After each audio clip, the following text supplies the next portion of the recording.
I'll see you shortly. Thank you, Dennis. All new at 6. It's been called the Invisible War. There are an estimated 20,000 military sexual assaults a year, but many say an unfair way of reporting the crimes has led to silencing victims. And those who do come forward face retaliation. Right now, there's a bill in Congress to change the decades-old process of reporting sexual crimes in the military. ABC Action News reporter Wendy Lane takes a deeper dive into this issue, the fight to fix it, and how one Bay Area survivor has found healing. But we want to warn you, parts of this story may be disturbing to hear. It's my uniform, my dress uniform. 1997, I joined the U.S. Army. At 19, Jacob Manning dreamt of making the service a lifelong career. My experience in the military, it started off wonderful. After basic training, he was assigned to Fort Drum, New York. That's where things changed. Jacob says he was picked on because of his size. They picked the weakest one out of the bunch. I was 120 pounds. I remember going down through the barracks, being invited to drink with the guys. You know, I was excited. Finally, I'm part of the group. I'm one of them. But that night would change Jacob's life forever. So I started drinking, and that's when I started feeling dizzy, like a drug. And then after a few moments, I started blacking out. And some of it I do remember, some of it I don't. I tried to move, but I couldn't move. And I still remember hearing their gruntings, their groanings. It was like they were laughing. And then I completely blacked out. I woke up very early the next morning. It was freezing cold. I was laying naked in a dumpster, and I started crawling out of the dumpster thinking, oh God, what happened to me? I still remember the blood, the bleeding, and just trying to clean myself up. I had been beat so bad. From that beating, I suffered from narcolepsy and seizures, and also the inability to have children. Jacob says he went to his sergeant to report what happened. And he looked at me, he says, you want to be known as gay? Do you want them to think you wanted it? And he was just like, are you saying something, or are you saying that you're gay? And I was like, no. He's like, then you're new to the unit. Just keep your mouth shut and move forward. My whole career went downhill. Because of the brain injury, Jacob was medically discharged with full retirement. I didn't know what to do, where to go. My whole life just turned down. Jacob is not alone.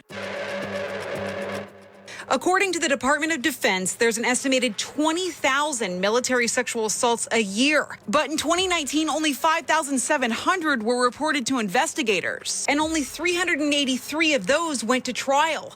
Of that, only 138 resulted in convictions.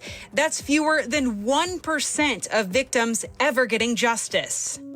The problem has been camouflaged. More than 75% of all military sexual assaults are never even documented, like Jacob's case. And lawmakers say the military's way of reporting is unfair, making victims reluctant to come forward. But despite the lack of convictions, victims are reaching out for help.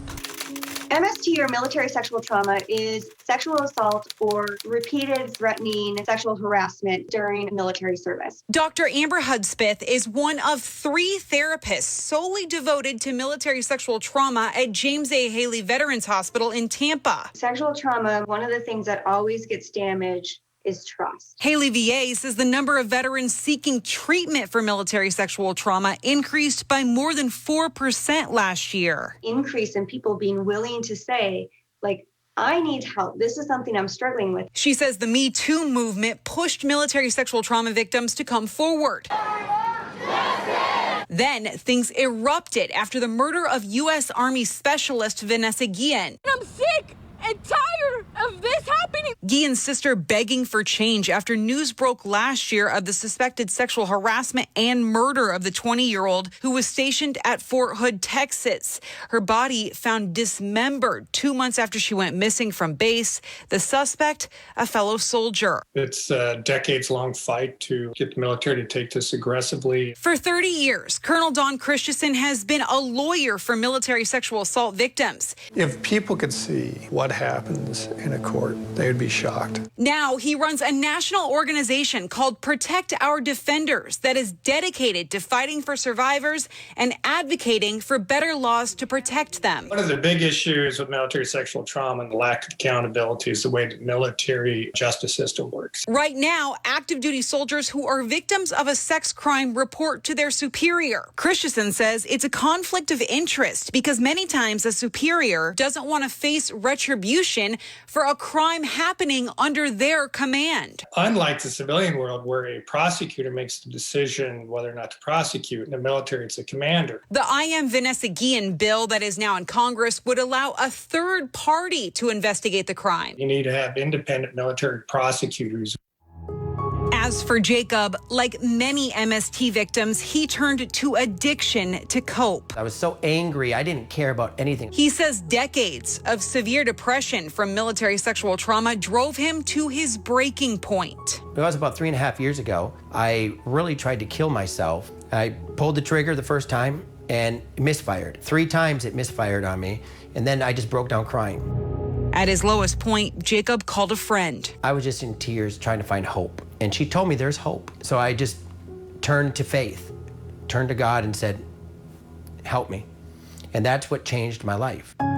Jacob now lives in Pasco County with his wife. Help us to forgive those around us as you have forgiven us. He says with his faith, he has found forgiveness. Love and forgiveness. Because when you forgive somebody, it takes away their chance of hurting you anymore. No longer a victim, a survivor, someone who can move on. And it's only through Christ that I'm a survivor. And he sees hope in a future where laws will protect our soldiers who have already given so much. That all survivors can get help and a future that is bright for us that will develop laws that will prevent military sexual trauma or any type of sexual assault. In Tampa, Wendy Lane, ABC Action News.